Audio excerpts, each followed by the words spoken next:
धरना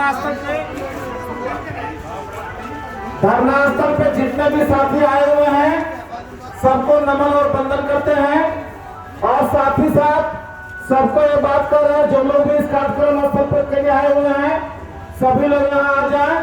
आज धरना का तीसरा दिन है और ये धरना अनिश्चितकालीन के लिए है। जब तक हमारा भुगतान नहीं होगा तब तक ये धरना कार्यक्रम लगातार चलता रहेगा।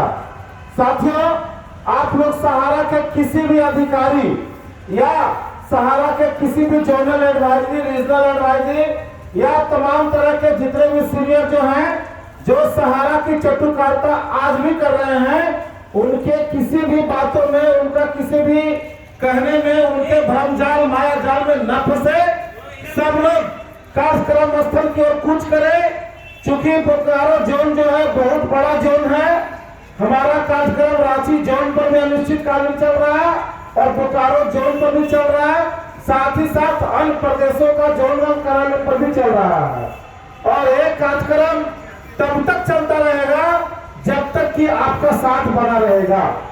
अगर आप हमारा साथ छोड़ते हैं तो आप भुगतान से बहुत दूर चले जाएंगे। साथियों, जो माहौल हम लोगों ने पैदा किया है पूरा देश भर में, उस माहौल को बनाए रखना है और लगातार हम लोग का काम करना है, लगातार काम करना है, लगातार काम करना है। हम लोग अपने धरना स्थल से नहीं हटेंगे जब तक कि हम लोगों का भुगतान ना हो जाए। इसीलिए साथियों, आप लोग माया मोह त्याग दें, भ्रमजाल से निकले। आज विगत 10 सालों से सहारा प्रबंधन आपको भ्रम की स्थिति में डाले हुए हैं और उसका साथ दे रहे हैं ये चटुकार हमारे सीनियर एडवाइजरी और सहारा के जितने भी गुर्गे हैं, छोटे छोटे अधिकारी वो हैं। आप खुद ही आकलन करें, खुद ही मंथन करें। अगर हमारी बातें गलत लग रही है तो आप हमको आकर के जवाब देने का काम करें। मैं परसों भी कहा था, आज भी कह रहा हूँ, कल भी कहा था, अगर किसी भी सीनियर में दम है क्या करके मेरे सामने साबित कर दे कि मामला सहारा और सेबी का है, मामला एम्बार्गो का है, इसलिए भुगतान नहीं हो रहा है, मैं यह धरना कार्यक्रम बंद करके चला जाऊंगा। अगर किसी सीनियर में हिम्मत है, मैं चैलेंज कर रहा हूँ, बोकारो में बड़े बड़े दिग्गज सीनियर हैं, वो आवे और मुझसे डिबेट करें। अगर वो साबित करने में कामयाब हो गए कि भुगतान इसलिए नहीं हो रहा है कि मामला सहारा और सेबी का है, मामला एम्बार्गो का है, मामला कुछ और नहीं है, तो मैं ये धरना कार्यक्रम छोड़ करके मैं आज यहाँ से चला जाऊंगा। अगर किसी का औकात है, मैं आज 3 दिनों से चैलेंज कर रहा हूँ, मैं पूरा कागजात लेकर के आया हूँ, चाहे वो माननीय उच्च न्यायालय दिल्ली का कागज हो, सुप्रीम कोर्ट का हो, सेबी का हो, सहारा का हो, सारे कागजात मेरे पास हैं। आप आवे और मुझसे डिबेट करें अगर किसी की औकात है तो। आकर के मैं खुला चैलेंज दे रहा हूँ, चाहे वो सहारा के अधिकारी हो, सहारा के एडवाइजरी हो, सहारा के चटुकार सीनियर हो, जिनका भी औकात है आकर के प्रूव कर दे कि मामला सहारा सेबी का है, मामला एम्बार्गो का है, इसलिए भुगतान नहीं हो रहा है। अन्यथा किसी को भरमाने का काम नहीं करें, किसी को भ्रमित नहीं करने का काम करें। अगर आप भ्रम जाल में हैं तो अपनी भी आंखें खोलिए और सच्चाई को पहचानिए कि मामला क्या है। हम लोग आज विगत कई महीनों से, कई सालों से सहारा प्रबंधन के ऊपर काम कर रहे हैं कि सहारा इंडिया भुगतान दे क्यों नहीं रहा है, आखिर मामला कहाँ है। हम भी आपके तरह भरम जाल में फंसे हुए थे, लेकिन जब से हम लोगों ने आरटीआई के द्वारा, कोर्ट कचहरियों के द्वारा और इस देश के न्यायपालिका और कार्यपालिकाओं के द्वारा जो भी कागजात प्राप्त किया है, उसके आधार पर चैलेंज कर रहा हूँ कि कोई माई का लाल अगर सीनियर है तो आवे और मुझसे डिबेट करे। मैं अकेला काफी हूँ आपसे डिबेट करने के लिए। हमारे संगठन में तो बहुत सारे लोग हैं, लेकिन मैं यहाँ खड़ा हूँ तो मैं अकेला काफी हूँ। अगर किसी की क्षमता है, चाहे वो सहारा के जोनल मैनेजर हो, सहारा के रीजनल मैनेजर हो या सहारा के जितने भी एडवाइजरी हैं, सब लोग आवे और मुझसे डिबेट करें कि मामला कहाँ है, क्यों नहीं भुगतान हो रहा है और सहारा प्रबंधन का नियत कैसे भुगतान हड़पने का है, सबका पैसा हड़पने का है। और आप इसमें भूमिका निभा रहे हैं कि ताकि सहारा प्रबंधन को बल मिले कि सबका पैसा हड़प जाए। कुछ सीनियर लोगों को, कुछ एडवाइजरी के दलालों को कुछ पैसा मिलता है, 10,000, 20,000, 50,000, किसी को 40 लाख मिलता है, किसी को 5-5 लाख मिलता है। तो आपको लगता है कि पूरा दुनिया आप ही से नहीं है। बहुत से गरीब ठेला वाले, खोमचा वाले, रिक्शा चलाने वाले, गरीब मजदूर, किसान, सबका पैसा सहारा में फंसा हुआ है।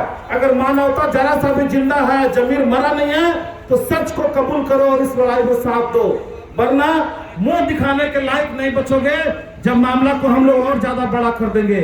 और मैं तो कह के आया हूं कि जब तक भुगतान का रास्ता नहीं खुलेगा, बोकारो जोन से हम लोग हटेंगे नहीं।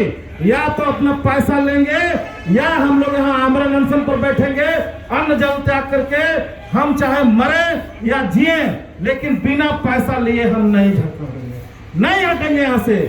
और जो सीनियर इस तरह का काम करते हैं, वो सब के सब आप सब के बीच में ही रहते हैं, चाहे वो गिरिडीह में रहते हो, चाहे धनबाद में रहते हो, चाहे झरिया में रहते हो, चाहे बोकारो में रहते हो, या जहां भी रहते हो, सब जगह चटुकार हैं जिनको कुछ न कुछ प्रबंधन के द्वारा दलाली के रूप में पैसा मिल रहा है। इन चेहरों को पहचानने का काम करें साथियों, जमाकर्ता और कार्यकर्ता।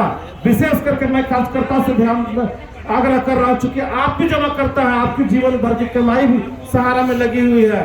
आपका कमीशन, आपका इंसेंटिव, आपका जीवन भर की कमाई, आपने जो भी कमाया यही रखा अपने बाल बच्चों के लिए, अपने परिवार के लिए।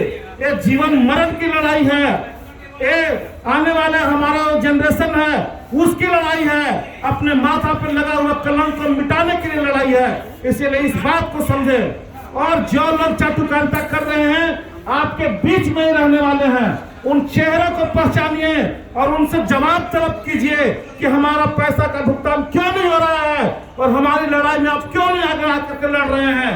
ये आपको पूछना है उनसे, और आप पूछिए, क्योंकि उनके कहने पर आप पैसा जमा किए थे, या उनके कहने पर आप सहारा इंडिया में काम करने के लिए आए थे। आप उनसे जवाब तलब करें। जमाकर्ता से भी आग्रह है कि आप अपने कार्यकर्ता से पूछिए कि बाकी जो लोग हैं उस लड़ाई में जा रहे हैं, तुम क्यों नहीं जा रहे हो, तुम हमारा पैसा कब दिलवाओगे। जमाकर्ता भी अपने कार्यकर्ता से पूछें कि वो लड़ाई में शामिल क्यों नहीं हो रहे हैं। कुछ वैसे कार्यकर्ता का भी मैं जानता हूं जो लड़ाई में नहीं आते हैं, लेकिन कहते हैं कि लड़ाई में सबसे आगे हम ही खड़े होते हैं, और झूठी उस कहानी सुनाते हैं कि जो आंदोलन चल रहा है उसमें हम शामिल हैं, जो जंतर मंतर पर धरना हुआ उसमें हम शामिल थे, लखनऊ हम गए थे। उन लोगों से पूछिए कि एक तस्वीर दिखा दो कि तुम आंदोलन में कहां खड़े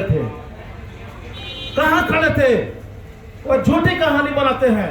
उन चेहरों को पहचानने की जरूरत है। एक तरफ वो जमाकर्ता को एक कहानी सुनाते हैं और दूसरी तरफ प्रबंधन की आकर के दलाली करते हैं। 10-10 हजार 55,000 रुपया में अपने आप को बेचते हैं और इस आंदोलन को ही बेचने का काम कर रहे हैं। साथियों, ये आंदोलन बहुत बड़ा है, ये आंदोलन बहुत बड़ा है, बहुत बड़ा रूप धारण कर चुका है। इसमें आप सबकी जरूरत है। ये मेरी व्यक्तिगत लड़ाई नहीं है, ये आप सबकी व्यक्तिगत लड़ाई है। इस लड़ाई को सब लोग अपनी लड़ाई समझे, सब लोग लड़ाई अपनी समझे। बोकारो जोन में लगभग 115 ब्रांचेज आता है, सभी 119 ब्रांचेज आता है। 119 ब्रांच के एक कार्यकर्ता की लड़ाई है। अगर सब ब्रांच के लोग यहाँ पे आना शुरू कर दे तो हमारा समूह बहुत बड़ा हो जाएगा, बहुत बड़ा हो जाएगा। और जितना बड़ा समूह बनेगा उतना जल्द हम भुगतान के लिए अपना रास्ता ढूंढ लेंगे। और अगर इस लड़ाई को कमजोर करते हैं तो आप भी भुगतान से उतना ही दूर होते जा रहे हैं। इसीलिए आप लोग किसी का भय भ्रांति में न फंसे, कोई माया जाल में न फंसे, और जल्द से जल्द धरना स्थल पे आने का काम करें। ये धरना लगातार चलेगा, लगातार चलेगा, लगातार चलेगा। धन्यवाद सर। हाँ, जूता उस साइड में